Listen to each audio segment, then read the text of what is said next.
आलोक ice cream के YouTube channel पर स्वागत है दोस्तों।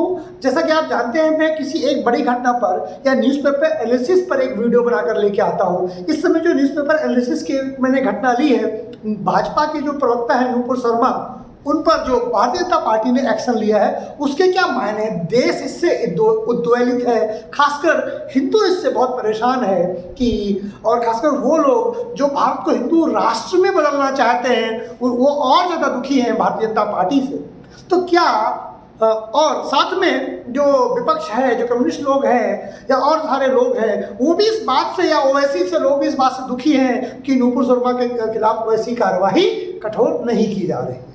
इस पर लेकर के एक परिचर्चा है। तो पहला प्रश्न रखा है, क्या नूपुर शर्मा के खिलाफ कार्रवाई का संकेत क्या है, इसका क्या मतलब है जो नूपुर शर्मा के खिलाफ कार्रवाई की गई है। दोस्तों, आप जानते हैं कि नूपुर शर्मा या कोई भी जो प्रवक्ता होता है किसी पार्टी का, वो पार्टी का चेहरा और फेस माना जाता है, यानी घर का पहला कमरा। आप देख के अंदाजा लगा सकते हैं घर के अंदर की सोच क्या है। तो जो रूलिंग पार्टी होती है, जो सत्ता में पार्टी होती है, उसका एक जो चेहरा है वो उस समय संविधान से बंधा हुआ होता है, संविधान के नज़रिए का होना जरूरी होता है। उसके बगैर फिर पार्टी को शासन करना मुश्किल हो जाता है।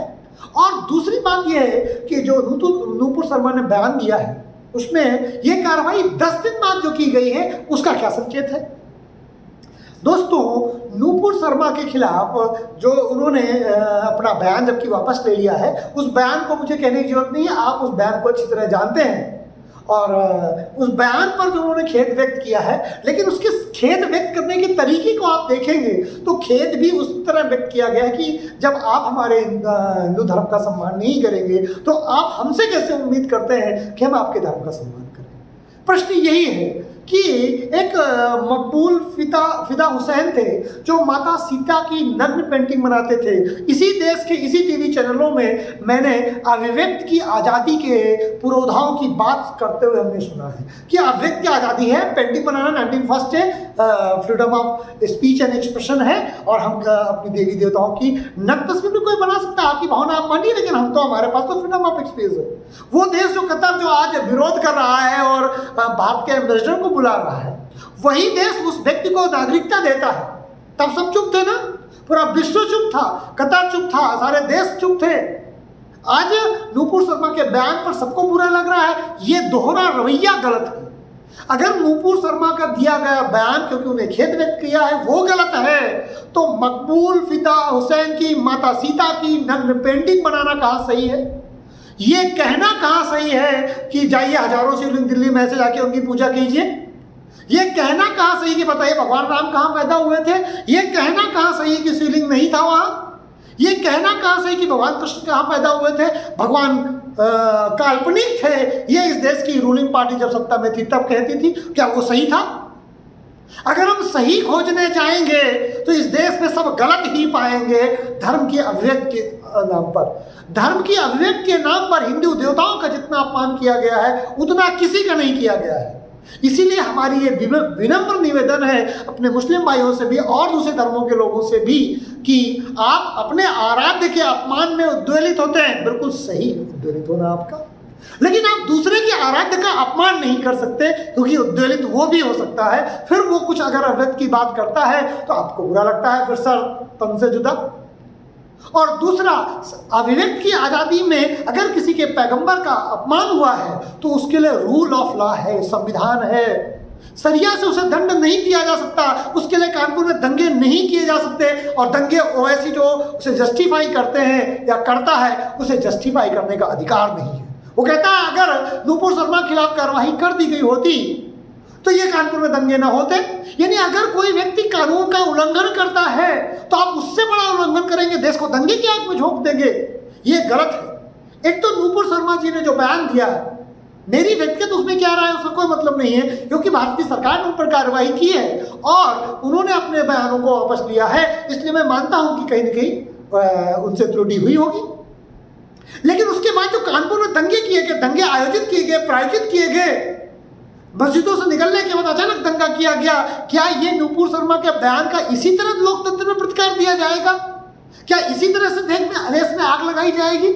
इस तरह से होता तो हमारे इसी भारत की संसद में, अगर मैं गलत नहीं हूं, रामायण को जलाया गया था, क्या हिंदुओं ने कोई प्रतिक्रिया दी? इसी संसद के बाहर इंदिरा गांधी ने कई संतों को गोली मारवाकर हत्या करा दी थी, तो क्या करता हिंदू? देश में कत्लेआम मचा देता। ऐसा तो नहीं किया जा सकता ना। अगर किसी ने गलती की है, आप न्यायालय जाइए, न्यायालय में मुकदमा दायर कीजिए और उसके को कानून सम्मत दंड दिलाइए। अभी कानपुर में दंगा हुआ है, पुलिस क्या कर रही है? क्या सबको दंगाइयों को गोली मार रही है? नहीं ना। क्या दंगाइयों को फांसी में लटका रही? नहीं ना। लटकाया भी नहीं जा सकता, क्योंकि उनका इतना बड़ा अपराध नहीं है दंगा करना। उन्होंने कानून सम्मत जो दंगे के लिए धाराएं लगी हैं, जो उन्होंने नुकसान पहुंचाया है, उनको उस हिसाब की सजा मिलेगी। उसके लिए उन्हें बाकायदा मौका मिलेगा अपनी बात को रखने के लिए कि उन्होंने ऐसा दंगा क्यों किया। ट्रायल होगा, उसके बाद केस चलेगा, फिर उसमें सबूत और गवाह होंगे, महीनों या दशकों मुकदमा होगा, तब उन्हें सजा मिलेगी। क्या किसी हिंदू ने अगर कोई बात कही है तो उसे इस देश में मौका नहीं मिलेगा अपनी बात को रखने का? और उसके बाद अगर अदालत में वो गलत सिद्ध हो जाता है, जाती है, तो उसे सजा मिलनी चाहिए। यही तो रूल ऑफ लॉ है। तो हम पूरे भारतवासियों से मेरी प्रार्थना है कि एक तो कोई कुछ गलत न कहे, हिंदू इस्लाम धर्म का समर्थन करे, प्यार करे इस्लाम धर्म के देवी देवताओं का या जो भी उनके आराध्य हैं, और मुसलमान भाइयों को हमारे हिंदू धर्म का भी सम्मान करना चाहिए, न केवल जुबान से बल्कि दिल से भी। क्योंकि दिल से सम्मान करोगे तो ही आप जुबान से अपमान नहीं कर पाओगे, वरना फिर आप शिवलिंग को बब्बारा बताओगे, माता सीता की नग्न मूर्ति बनाओगे, मकबूल फिदा हुसैन जैसा, और फिर भारत छोड़ के जाके कतर में रहने लोगोगे, वहां नागरिकता मिल जाएगी आपको। भारत का हिंदू छोड़ के कहां जाए?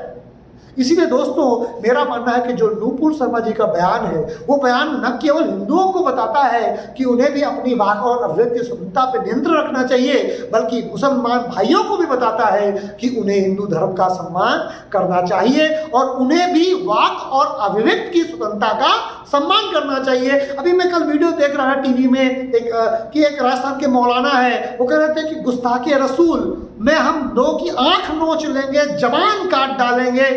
क्या गुस्ताखी रसूल की यह सजा है भारत में? क्या इस देश में शरिया लागू है? अगर गुस्ताखे रसूल किया है किसी ने, तो आपको या किसी व्यक्ति को, किसी भी मुस्लिम भाई को हथियार उठाने की जरूरत नहीं है। इस देश में रूल ऑफ लॉ है और आप न्यायालय जाइए और उसको सजा दिलवाइए। क्योंकि अगर हम सब लोग गुस्ताखे रसूल के नाम पर मुस्लिम भाई हथियार उठा लेंगे, हम माता सीता के नाम पर, भगवान शिव के नाम पर हम तलवार उठा लेंगे, तो फिर इस देश में जीवित कितने लोग बचेंगे? क्योंकि फिर तो दोनों तरफ से युद्ध होगा और ये राष्ट्र के लिए, देश की स्वतंत्रता, एकता और अखंडता के लिए उचित नहीं।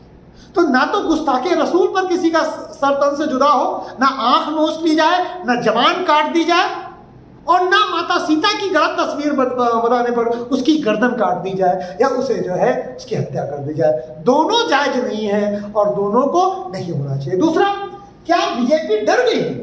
दोस्तों, आप जान लीजिए, भारतीय जनता पार्टी है कोई भी संगठन, भारतीय जनता पार्टी के लिए मैं स्पेशल कहता हूँ, ये वो पार्टी है जो कीचड़ से कमल खिलता है। बहुत थोड़ी सी छोटी विचारधारा के साथ ये पार्टी निकल कर आई है और इसे 90 करोड़ या 70 करोड़ हिंदुओं का, वैसे तो 95 करोड़ 100 करोड़ हिंदू है, इसमें से बहुत बड़े मत का उसे समर्थन प्राप्त है।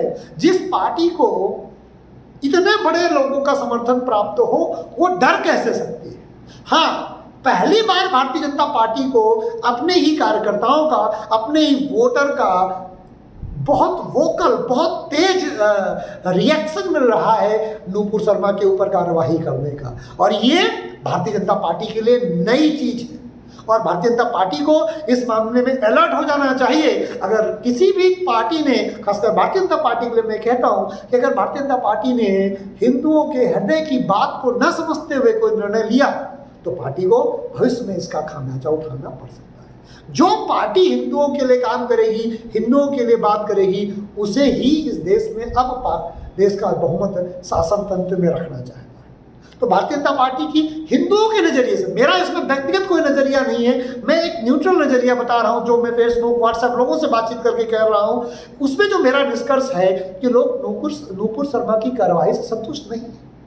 मुस्लिम भाई तो वैसे नहीं है, वैसे कह रहा, उन्हें अभी जेल भेजो, और हिंदू इसलिए संतुष्ट नहीं है कि आप इतनी सी बात पर, जो नूपुर शर्मा ने कहा है, मैं उस बात को कहना उचित नहीं है, वो कह रहे हैं इतनी सी बात को कहने पर आप नूपुर शर्मा को पार्टी से निकाल देंगे, फिर आपको वोट किस बात का हम देते हैं? तो इस तरह से दोनों तरफ से लोग संतुष्ट नहीं हैं और ये भारतीय जनता पार्टी के लिए सोचने और चिंतन का समय है कि वो अपने जो प्रवक्ता हैं उन्हें कायदे से नोटिस देना चाहिए कि आपने ऐसा क्यों बोला, उनकी सफाई मांगनी चाहिए, अगर सफाई अनुचित होती तो उनको सस्पेंड करना चाहिए, उन्हें हटाना चाहिए। और बहुत लोग तो कहते हैं कि उन्हें पद से नहीं हटाना चाहिए, तो पद से बनाए रखना चाहिए, पद से हटाना चाहिए, ये एक प्रश्न बिंदु हो सकता है। ये भारतीय जनता पार्टी के अपने अंदर का निर्णय है, लेकिन नूपुर शर्मा देश की बेटी के रूप में उभर कर सामने आई है। 90-95 करोड़ हिंदुओं का उन्हें समर्थन प्राप्त है।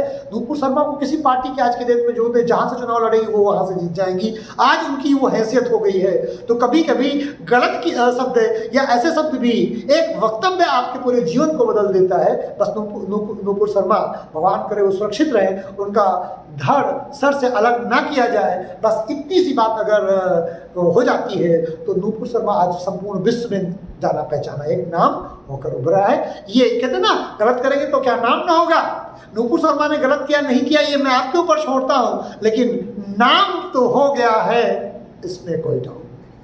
तो दोस्तों, मैं फिर आखिरी बात ये कहता हूं कि नूपुर शर्मा की घटना ने ये बात सिद्ध किया कि सभी को अपने अभिव्यक्ति की आज़ादी का दुरुपयोग नहीं करना चाहिए, चाहे वो नूपुर शर्मा जी हो, अगर आपको लगता है, या चाहे मकबूल फिदा हुसैन हो जो माता सीता की नग्न तस्वीर बनाते हैं, या ऐसे सारे मुल्ला मौलवी और पादरी लोग हैं जो हिंदू धर्म के देवताओं का अपमान करते हैं। उनसे मेरा प्रबद्ध निवेदन है कि वो भी अपने जबान पर लगाम दें और दूसरे के धर्म के ईश्वर का सम्मान करें। दोस्तों, आज की परिचर्चा मैं यही समाप्त करता हूं। अगर मेरा वीडियो आपने यहां तक देख लिया है तो प्लीज चैनल को लाइक करें, सब्सक्राइब करें और शेयर अवश्य करें। नमस्कार।